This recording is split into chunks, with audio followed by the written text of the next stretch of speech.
Good morning, all of you. Today we are going to study the remaining chapter of NCERT class 10th, subject SST, geography part, chapter number 6, manufacturing industries, part 4. हम पढ़ रहे थे manufacturing industries, विनिर्माण उद्योग। Yesterday we have learn the classification of the industries. Now today we discuss the topic agro based industries. Agro based industries की cotton textile industries. As you know, you have learned in the previous video the agro-based industries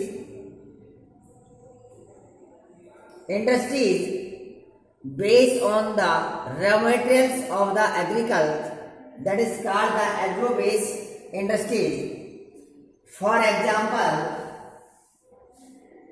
the cotton industries, jute industries, silk,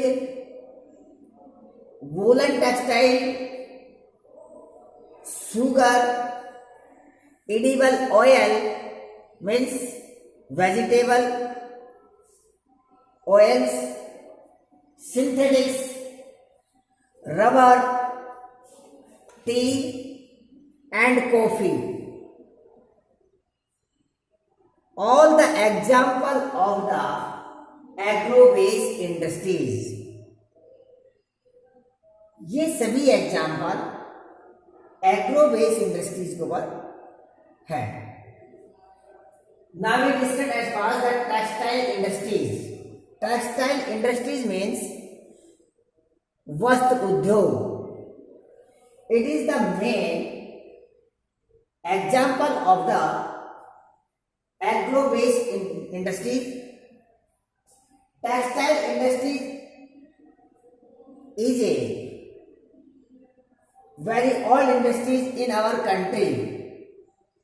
हमारे भारत देश का सबसे पुराना अगर industries देखते हैं तो वह है कॉटन टेक्सटाइल, सूती वस्त्र उद्योग है हमारा cotton textile industry. Textile industries contribution of the 40%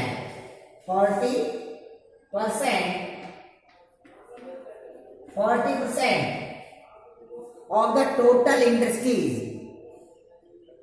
कुल उद्योगों का अगर हम योगदान देखते हैं तो टेक्सटाइल इंडस्ट्रीज का 40% है। And the generate of the employment of our 35 million people, we can say 350 lakh people engaged in this sector after the agriculture.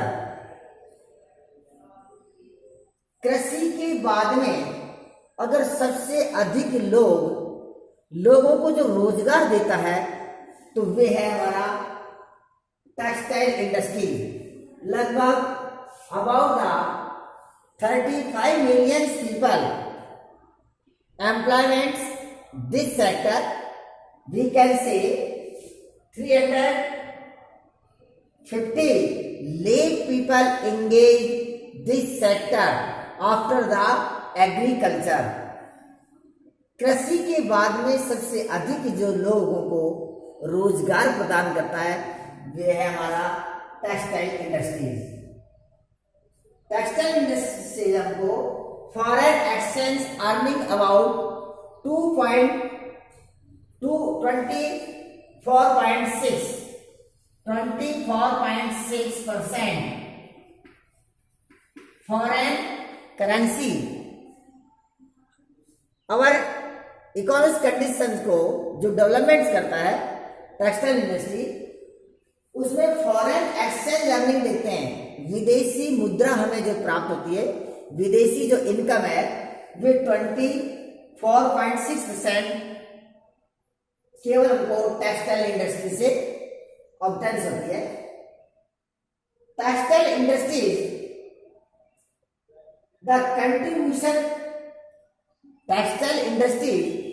The contribution of the 4% in our GDP. हमारी जो GDP है, GDP means gross domestic product, जो gross domestic जो products है, जो हमारा सकल घरेलू उत्पाद है, उसके अंदर 4% कंट्रीब्यूशन करता है, योगदान देता है। Textile industries only industries which is the self-reliant uses raw materials to make value added product।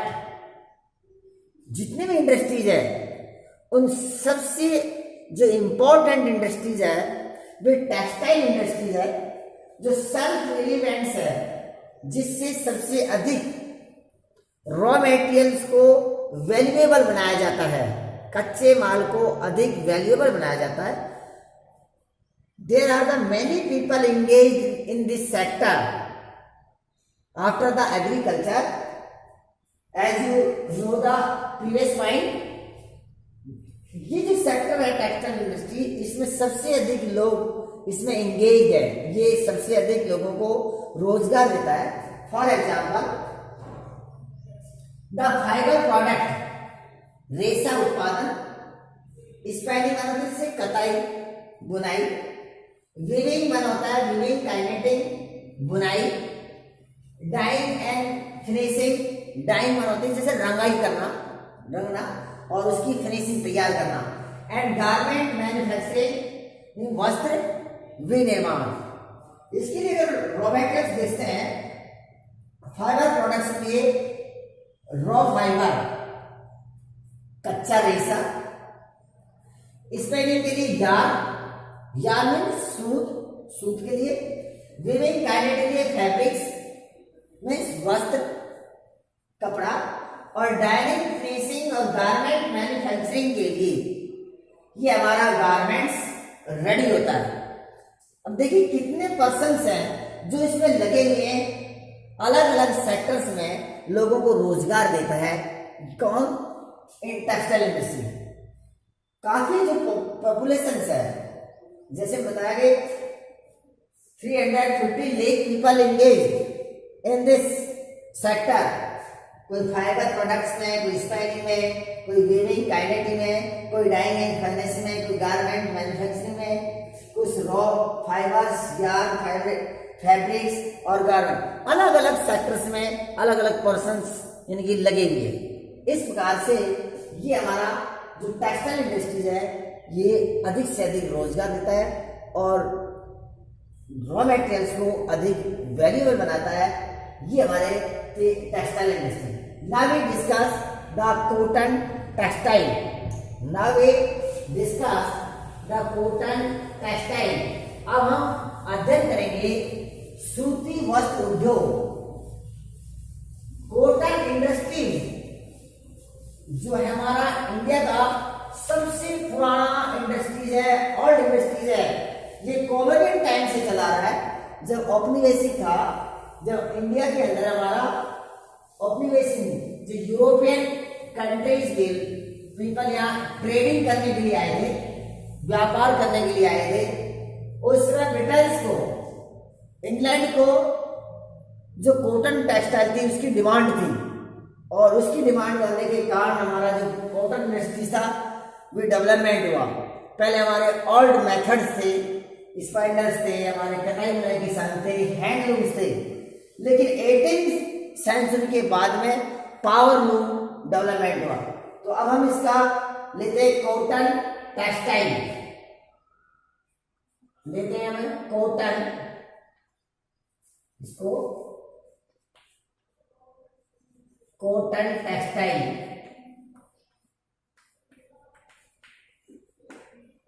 Cotton जो टेक्सटाइल्स है जिसको हम बोलते हैं सूती वस्त्र उद्योग। कॉटन टेक्सटाइल इंडस्ट्री कुछ फीचर्स देखते हैं। Now we discuss the cotton textile. Cotton textiles सूती वस्त्र उद्योग, सूती वस्त्र उद्योग। Now we discuss some features of the cotton textile industry.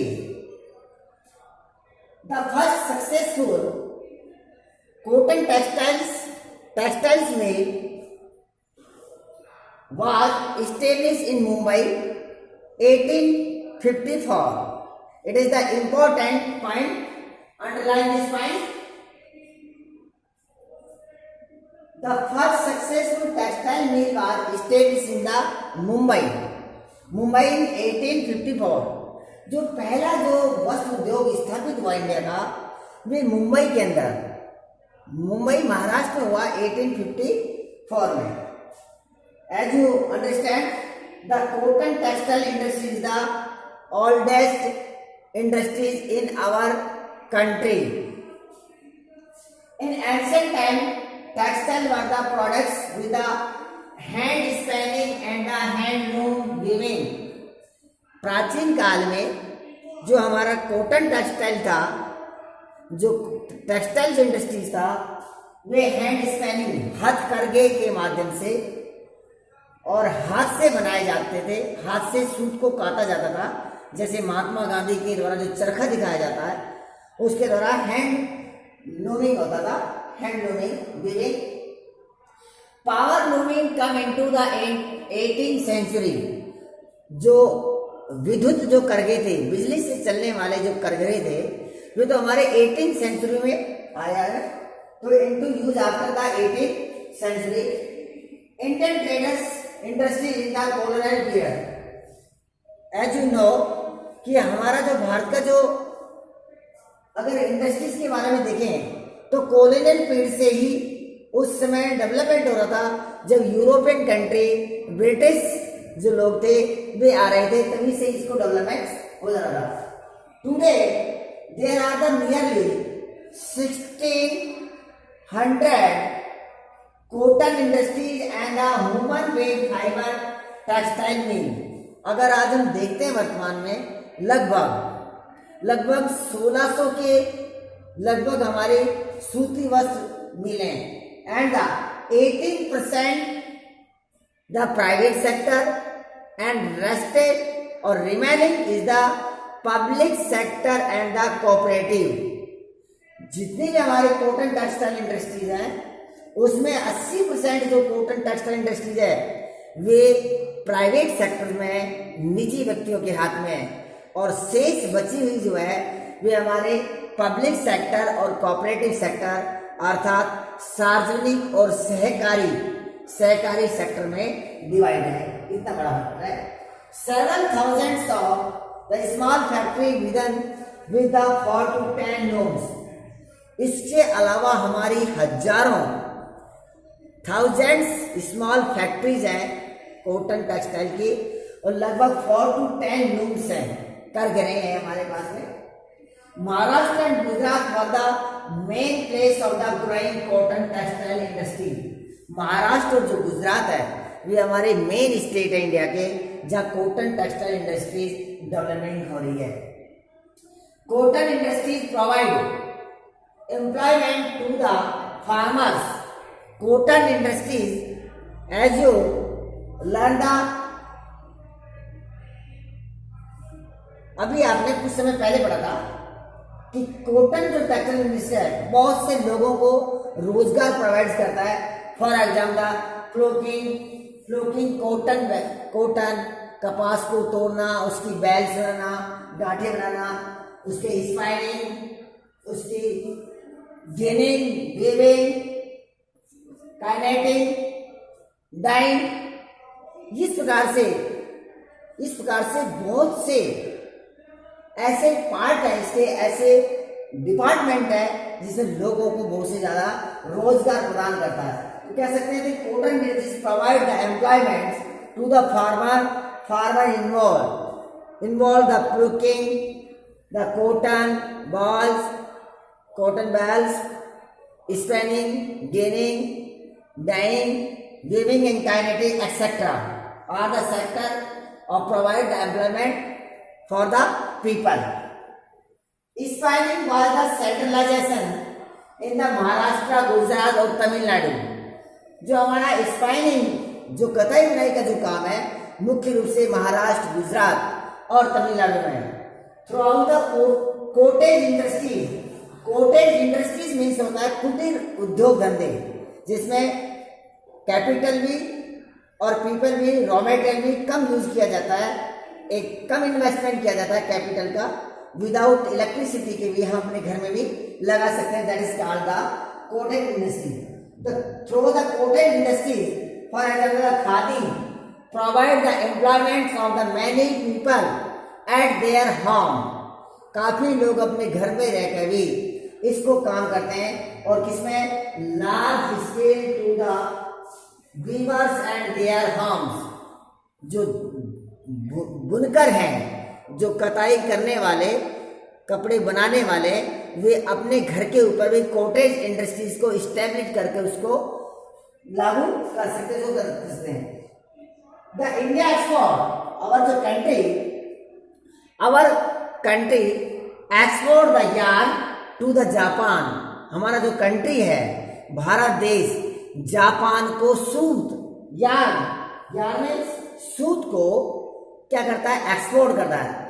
The other exporter countries और जो अन्य जो देश है, जो हमारे कॉटन गुड्स को जो इंपोर्टर्स हैं, जो मंगाते हैं, तो द अदर इंपोर्टर्स कंट्रीज और the cotton goods are, that is called the USA, Russia, France, east European countries,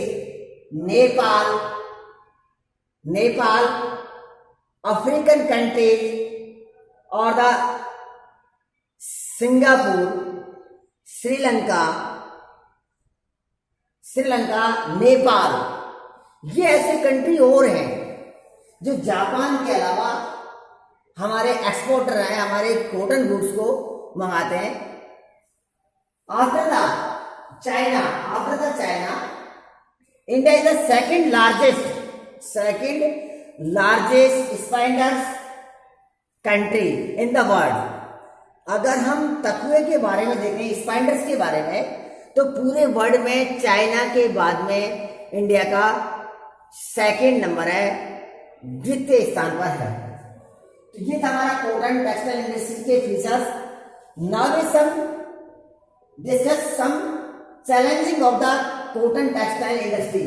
तो कॉटन टेक्सटाइल जो इंडस्ट्री है, उसकी कुछ चैलेंजिंग भी है, कुछ प्रॉब्लम्स भी है कि कॉटन टेक्सटाइल इंडस्ट्रीज को स्टेब्लिश होने और उसको आगे ग्रोइंग होने में, बढ़ने में, उसको ग्रोथ करने में कुछ प्रॉब्लम क्रिएट हो रही है। उस प्रॉब्लम क्रिएट होने के कारण ये अधिक सक्सेस नहीं हो पाया। और इंटरनेशनल कंपटीशन के माध्यम से और हमारे जो ऑल्ड टेक्निकल्स है, आज भी इंडिया में फॉरेन कंट्री के बजाय ऑल टेक्निकल्स है, कॉटन इंडस्ट्रीज भी, रॉ मटेरियल्स की, उसके हमारा सिंथेटिक्स की, फाइबर्स की, पावर्स है, और उसके जो एक फार्मर्स है, या कॉटन इंडस्ट्री में वर्क करने वाले जो पर्सन है, उनको उसकी जो लेबर्स है, उस लेबर का फुल बेनिफिट्स नहीं मिल रहा है। इसलिए कुछ इसकी चैलेंजिंग है। कॉटन टेक्सटाइल चैलेंजिंग या टेक्सटाइल चैलेंजिंग, कुछ हमारी इनके सामने चुनौतियां भी हैं कि सूती वस्त्र उद्योग के सामने चुनौती हैं, चैलेंजिंग्स हैं, कुछ प्रॉब्लम्स हैं, इसलिए वे अधिक अपने माल को प्रोडक्ट नहीं कर पा रहे और उसमें अधिक बेनिफिट्स नहीं हो रहा। जैसे फॉर एग्जाम्पल, जैसे this industries face the many challenging, बहुत सी चैलेंजिंग का सामने कर रहे हैं। Challenging in the form of the outdated machineries.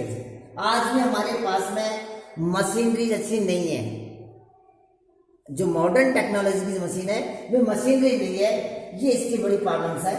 जैसे इरेगुलर पावर सप्लाई, जब वर्कर्स को जब रेगुलरली पावर्स नहीं मिलेगी तो उसका अच्छा प्रोडक्ट नहीं होगा, उसका आउटपुट अच्छा नहीं आएगा। तो इसलिए इरेगुलर अनियमित रूप से विद्युत का सप्लाई होना, जैसे इरेगुलर पावर सप्लाई है, irregular supply of the raw materials है, good quality of the fibres है,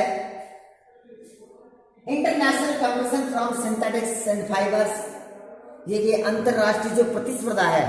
आज भी हमारा जो इंडिया का जो कॉटन टेक्सटाइल या टेक्सटाइल इंडस्ट्रीज है वे फॉरेन के सामने इतना अधिक नहीं टिक पाता है, क्योंकि इंडिया का जो कॉटन है उसमें वे जो शाइनिंग वे चमक नहीं है, उसकी मजबूती हो सकता है, अच्छा हो सकता है, लेकिन इतनी शाइनिंग नहीं आ पाती, क्योंकि ऐसे हमारे पास में मॉडर्न टेक्नोलॉजी मशीन और मेथड्स नहीं है उसको बनाने के लिए। तो ये एक हमारे व्यूअर्स के सामने और कॉटन इंडस्ट्रीज के सामने बड़ी एक प्रॉब्लम है, चैलेंजिंग है।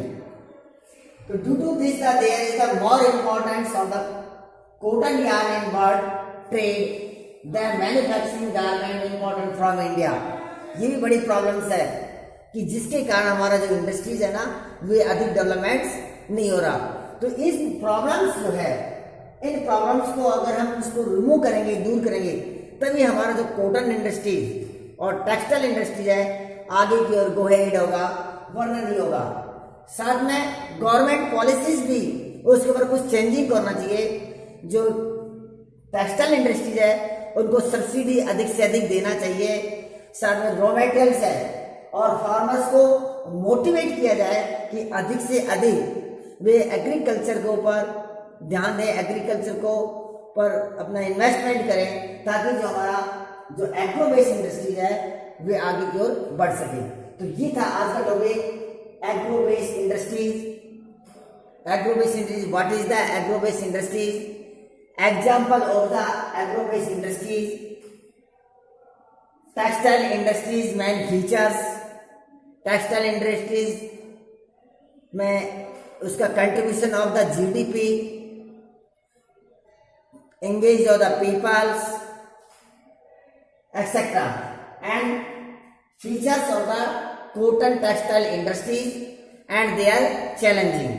तो आज की वीडियो में ये था। आपको ये वीडियो कैसे लगी, आप इसको लाइक करना, शेयर करना और कमेंट्स करना, और ND Ganga school Satish Kumar channel को सब्सक्राइब करना। Thank you. ओके।